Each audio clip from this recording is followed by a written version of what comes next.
archaeologists. I'm the Johnstruct. Welcome to the proximity. I'm having a Talos Principle 2 adventure. And, it's quite late, to be honest. It's like, well, it's 1:30 in the morning.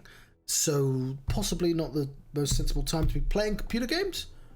But, you know, it's Saturday, you know, I still have a Sunday, and I booked Monday off work, so what are you going to do? Also, I'm awake, so might as well play computer games. We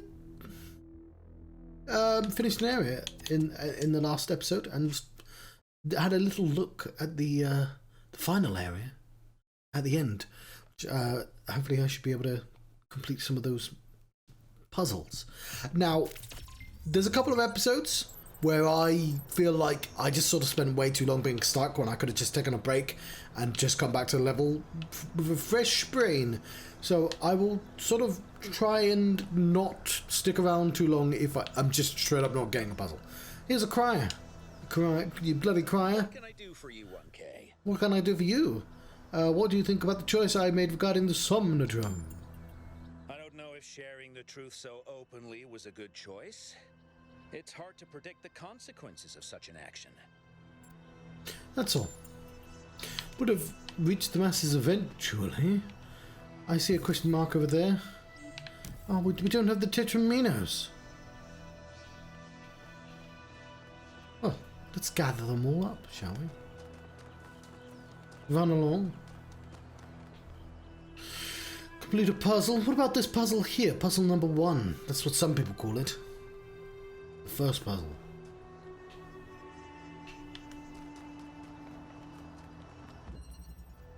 From within, we have ourselves a lock, a blue lock, and look at a key for that lock, but it needs to be connected. Perhaps this would help us, but it's behind a wall. How will we get behind that wall? Are these fans? I think they are fans. And look, we have a big bad Mama Jamma, which will just walk out here. It's kind of strange that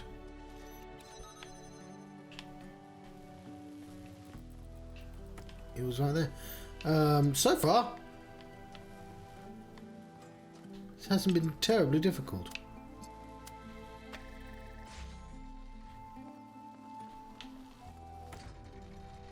Okay, I think I've just realised what the gimmick is.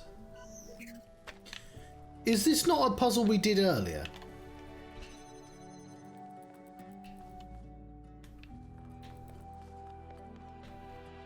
This kind of reminds me of a puzzle we did earlier.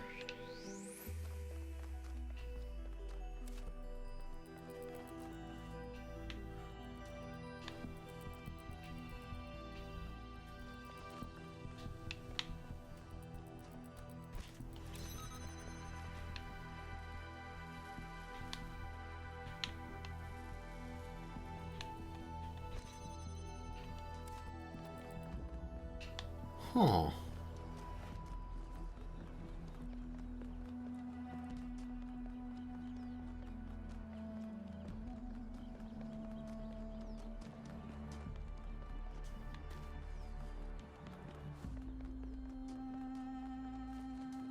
Just want to have a look around.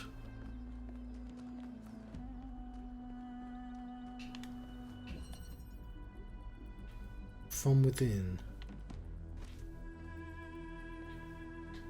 Okay, so the whole point is to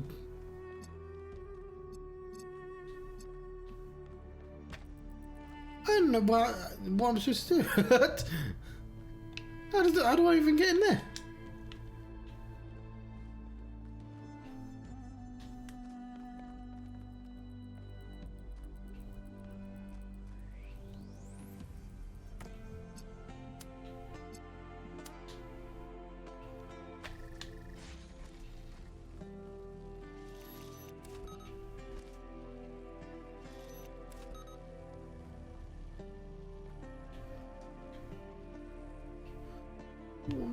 Why would I want to do that? I can't.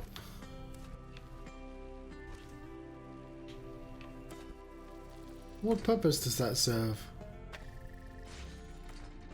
Oh, that opens the gate. I'm a fool. I already said this is a puzzle we already did. And then I've completely forgot that they did that.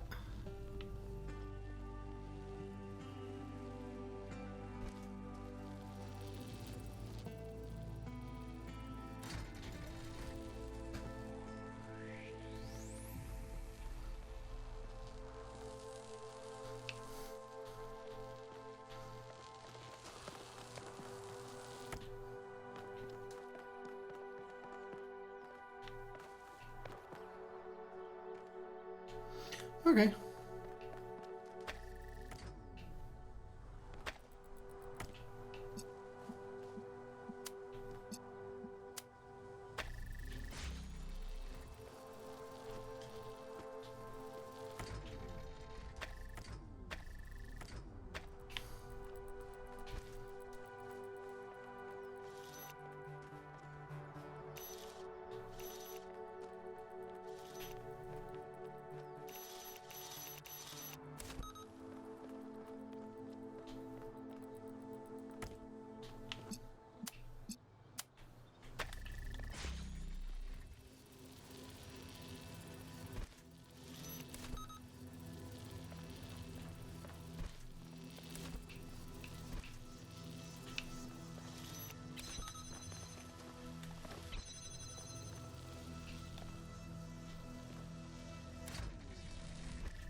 Oh.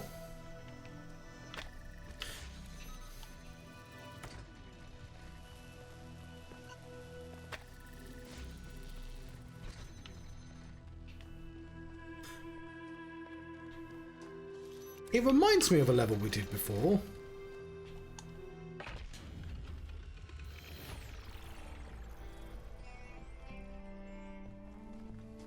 Sorry, I honestly didn't consider that a puzzle element. And Cornelius called what they were doing the Noema project. Noema.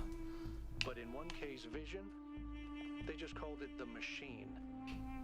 Because when you strip away all the fancy rhetoric, that's all it is.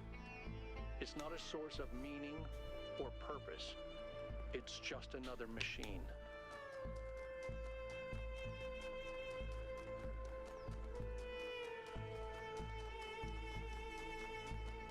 I mean, it doesn't bode well that I struggled with the first very simple puzzle, but...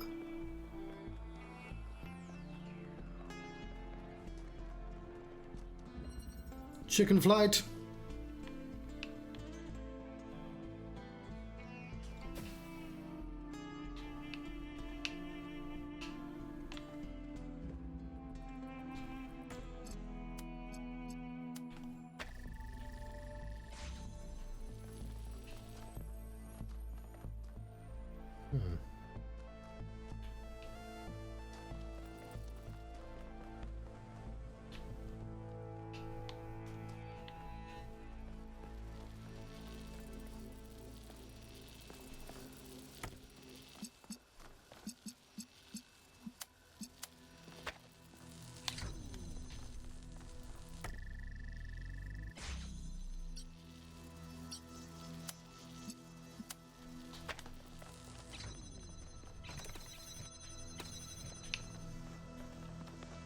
Haha, I broke it. Okay,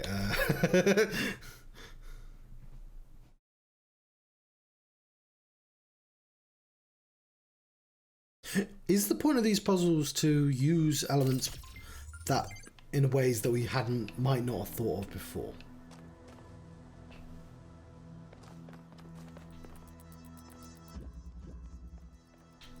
No.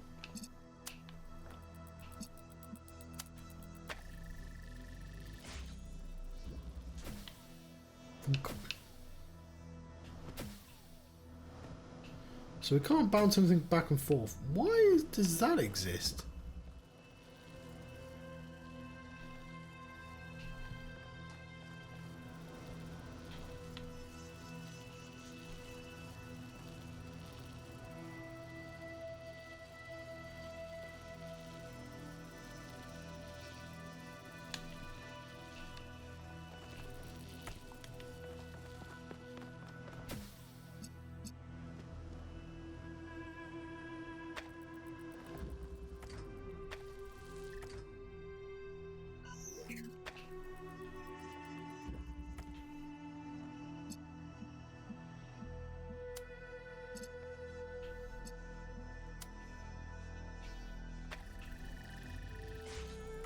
Oh no, I don't want that.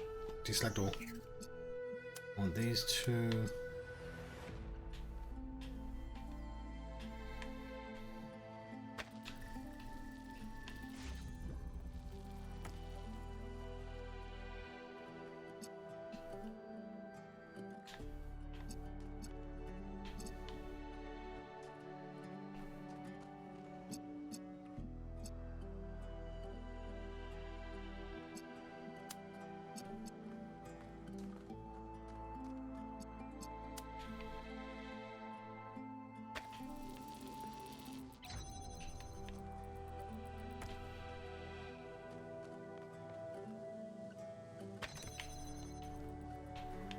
Lovely.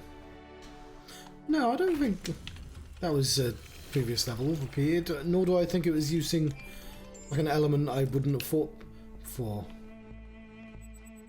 So I'm not really sure what's up with these levels yet. Let's continue onwards.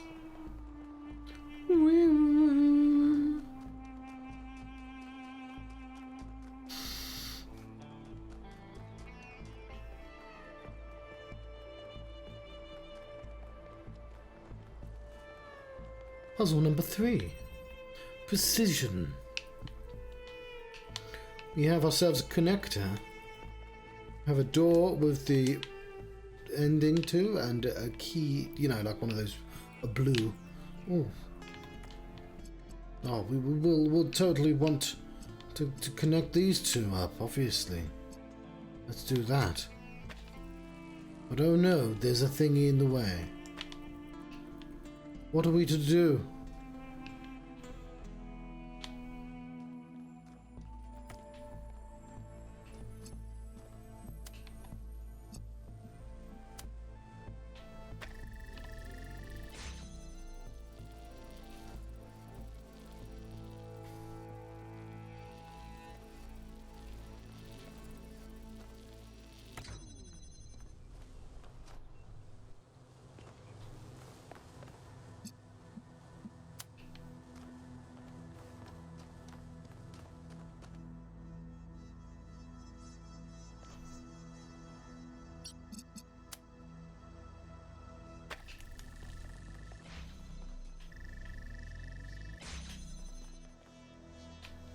There we go.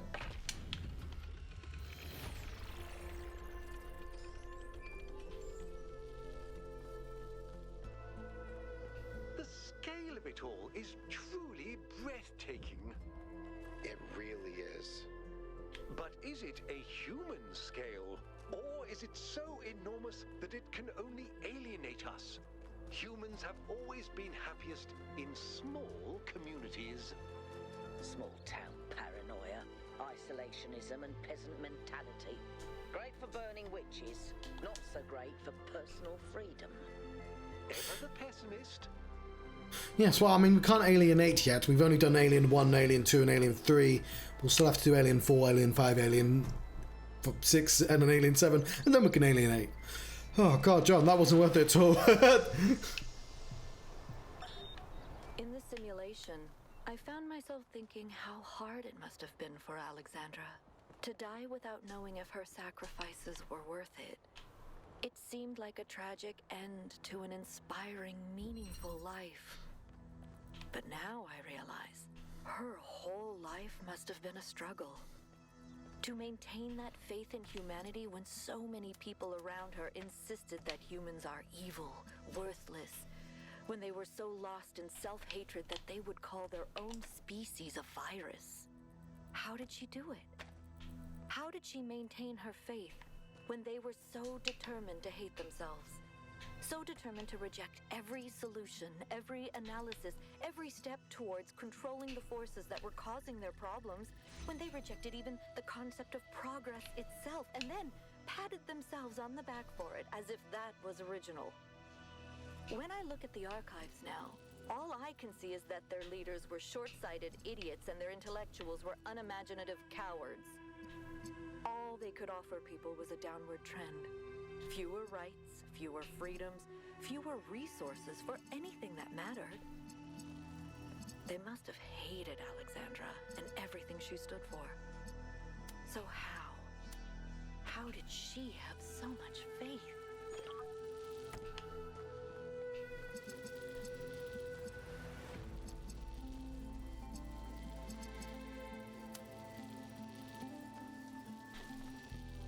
Alright, so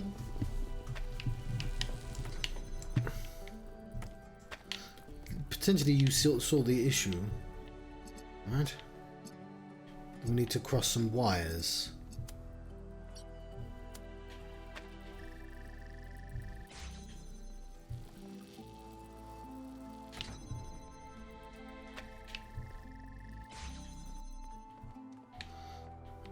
Where did I put the other one?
Ooh.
There we go.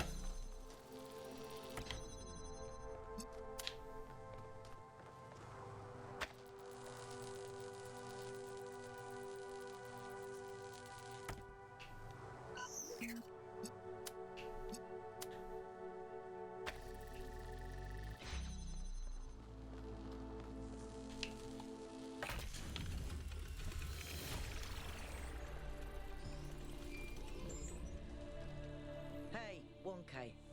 I wanted to take a moment to talk to you. Hello, Melville. I know we're all worried about Byron, especially Al, and I don't want to minimize what happened. But now that the mayor's here, I'm afraid they're going to take this and turn it into a reason to bury their head in the sand. Yes, Byron was rash. He wanted to find Athena so badly that it made him blind. But the thing is, he was right. He was completely and utterly right about what this technology could mean to us. I didn't see it at first, but now it couldn't be more clear to me. The theory of everything is the future. And if we reject it, we're condemning ourselves to a slow death. Cool, I'm just gonna do puzzles. I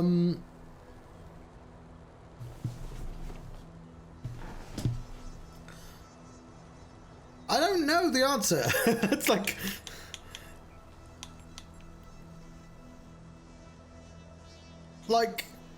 the option is, you got... We have science that can let us do anything. If we don't use it, we'll eventually die. It might be true even if we do use it. Like, that's not a reservation. It could be dangerous. I don't know. Like, I don't... Hello, Craig. I don't know. Oh, I'll go for the middle one. I get it. I do. I'm not blind to the dangers. But all we do anymore is think about the worst case scenario. You know, I didn't even realize how much I'd limited my own imagination. How I'd talked myself into just accepting this incredibly poor future we'd been offered. A future where things just keep getting slightly worse every day, and we accept it because we're ashamed of ourselves. I'm doing Not puzzles. something we've done, but just of our existence. Like we're a virus on this planet. Like our humanity is a sin. I'm so tired of it, 1K. I kept my head down. I focused on fixing things. But that's all I ever did. I never improved anything. I never built anything new. And when I imagine going on like this for thousands of years, that's a fate worse than death. It really is. Either we accept, like you said, that it's our cosmic duty to spread consciousness, and we do it boldly and proudly, or we might as well switch ourselves off. We'll find a way. We better, because I don't think I can handle the alternative. Right, was that puzzle 4? Okay, we also have some research and some social media. Where is the research? The system is... That's not the new one. Where's the new one?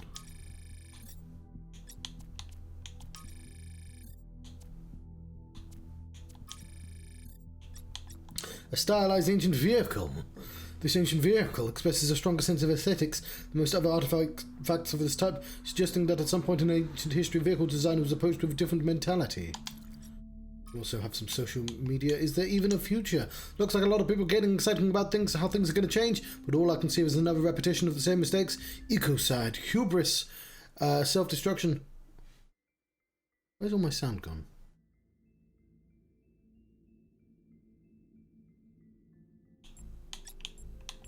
No, it's pretty weird. Why would anything be different this time?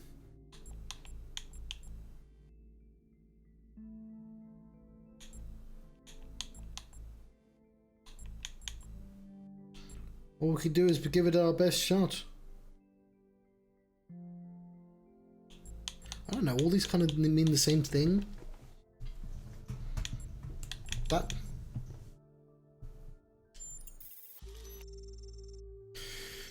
I guess we can at least try. Byron once told me that hope is something you only find once you start acting instead of contemplating. Maybe it's just to make a start you'll feel better. Maybe. Okay, I've got a direction.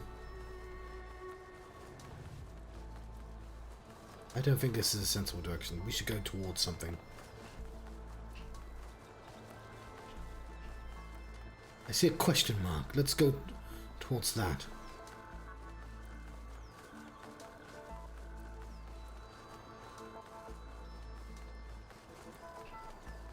Huh. Look at this hand. It's large. I like every time I hear the word 1K, I think they're saying the word wonky, but say 1K, that's just saying it in a funny accent.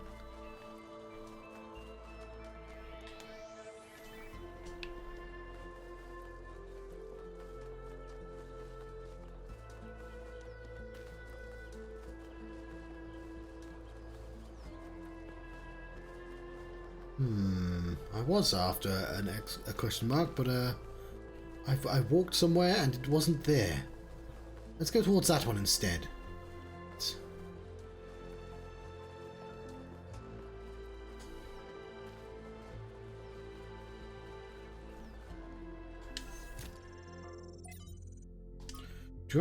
Justice from the AMA with Alexandra Drennan. It's impossible not to love any character base played by Jeff Goldblum, of course.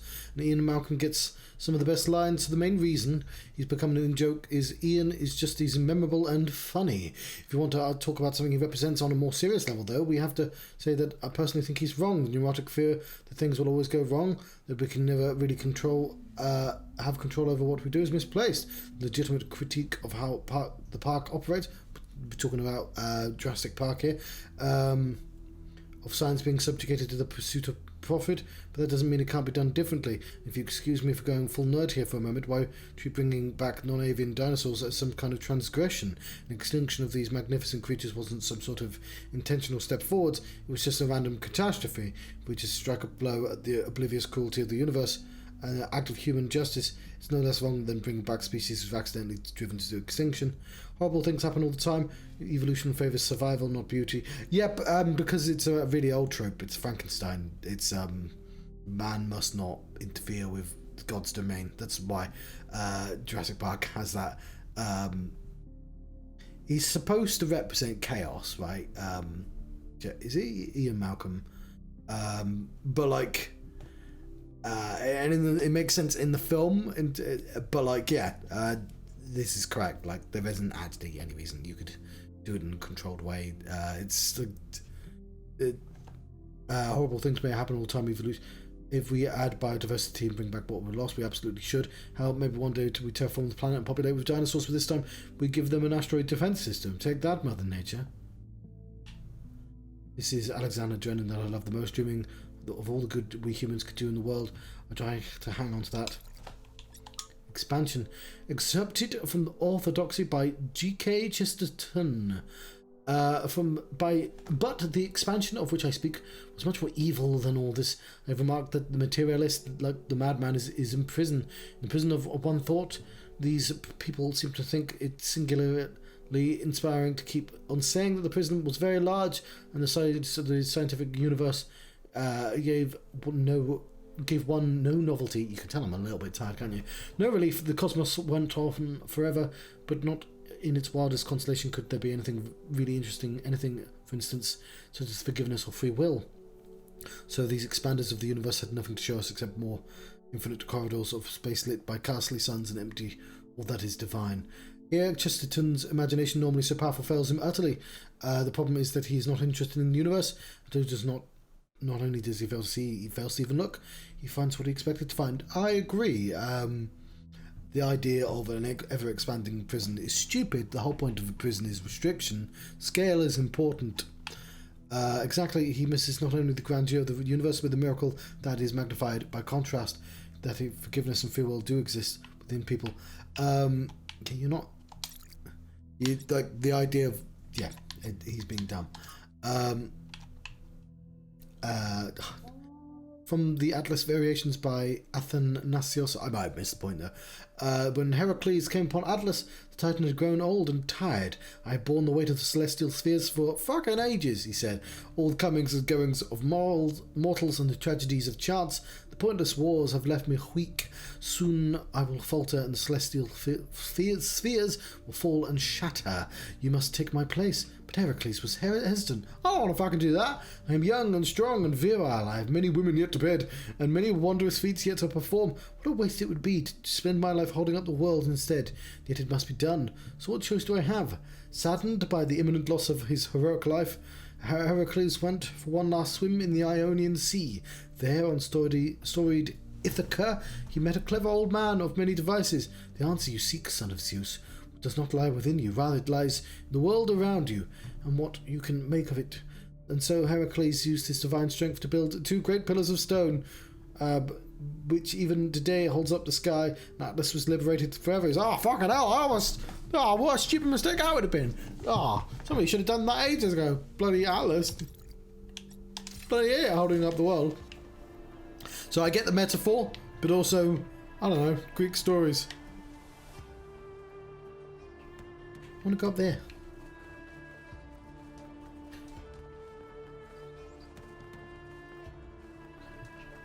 I don't know how to get that. We'll probably be sent over there.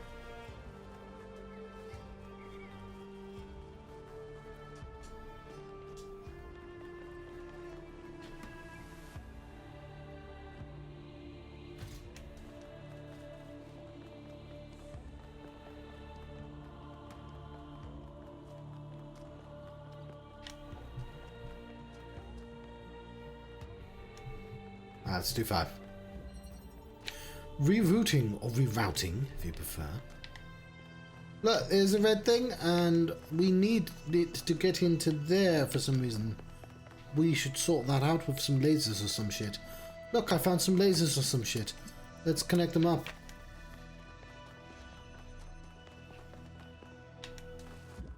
What does it do? How odd. Oh, I see what it does. Let's put it over here, shall we?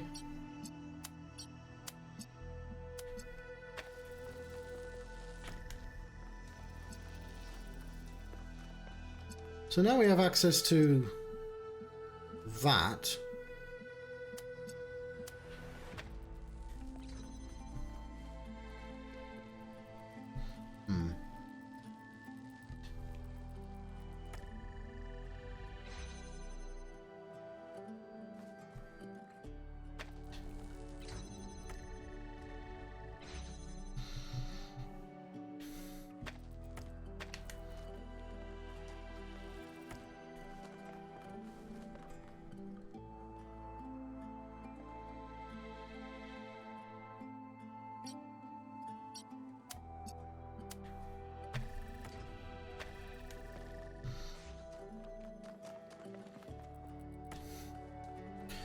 To do it in parts.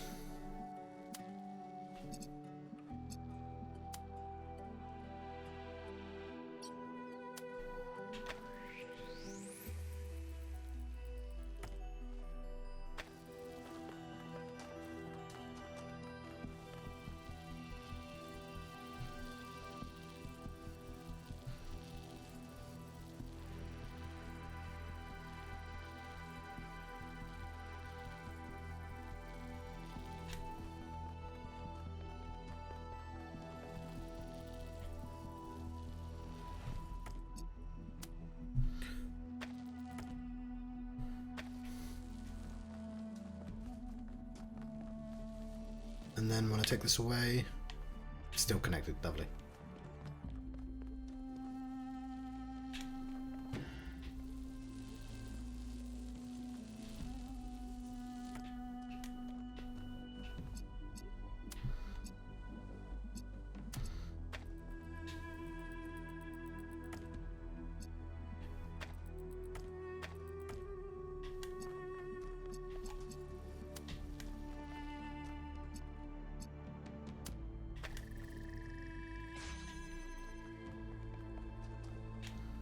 Ah, fuck. There was more to it.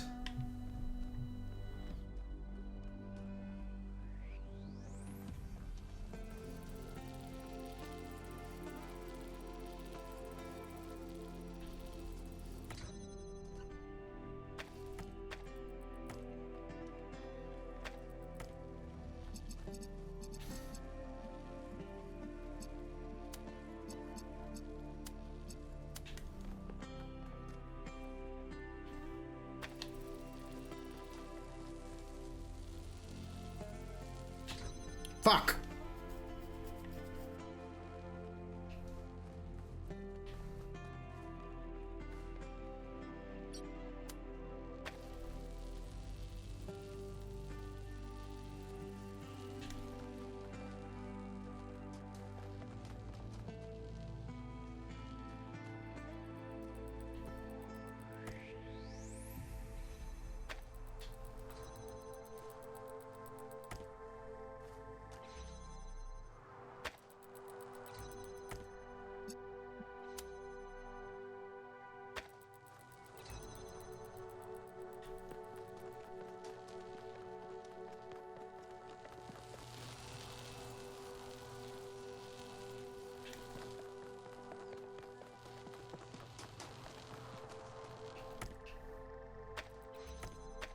We've already solved it, but... Oops. No, we haven't.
Is that useful?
Lovely.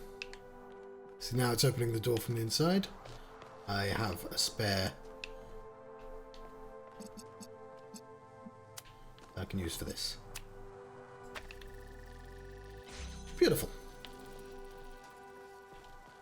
I'm doing quite well for it being 2 AM.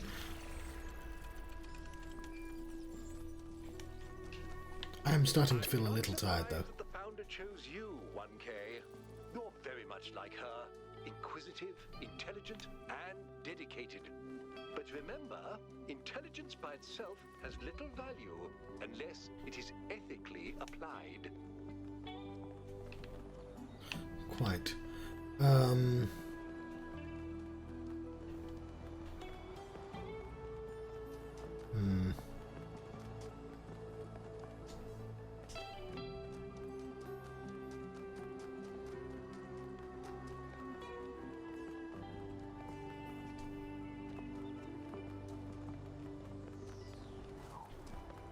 Six mobile instruments. There's a key. There's a lock even. There's a switch. Just slightly up. There's one of those things. I'm gonna see if I can do like it really quick, but doesn't look like it's gonna be the case, but we'll see. My box. I'm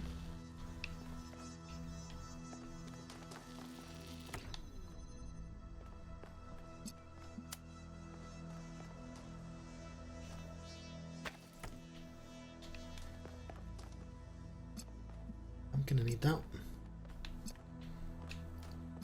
I foresee an issue. Am I going to need that? Oh, I'm not. What are you talking about, John?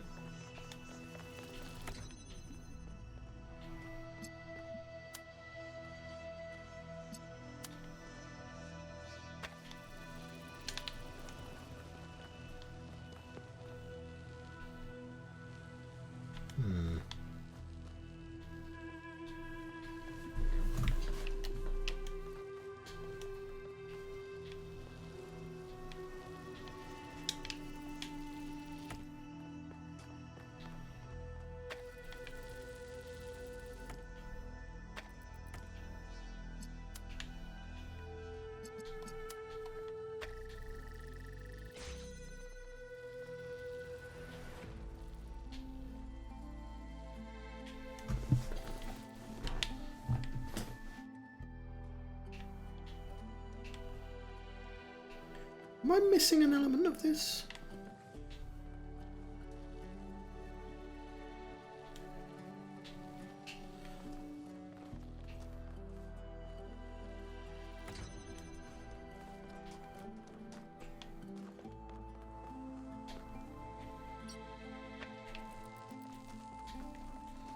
I tell you what, I think this is a good place to leave it.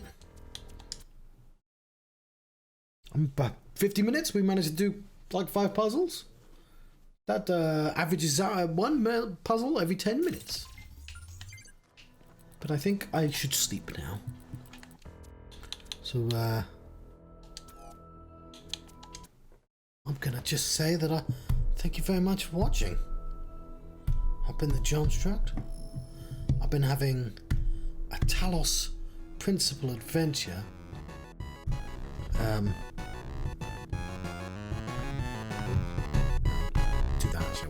Thank you very much for watching. I'll see you next time. I'll even try and complete this game tomorrow. Farewell till then. I should sleep.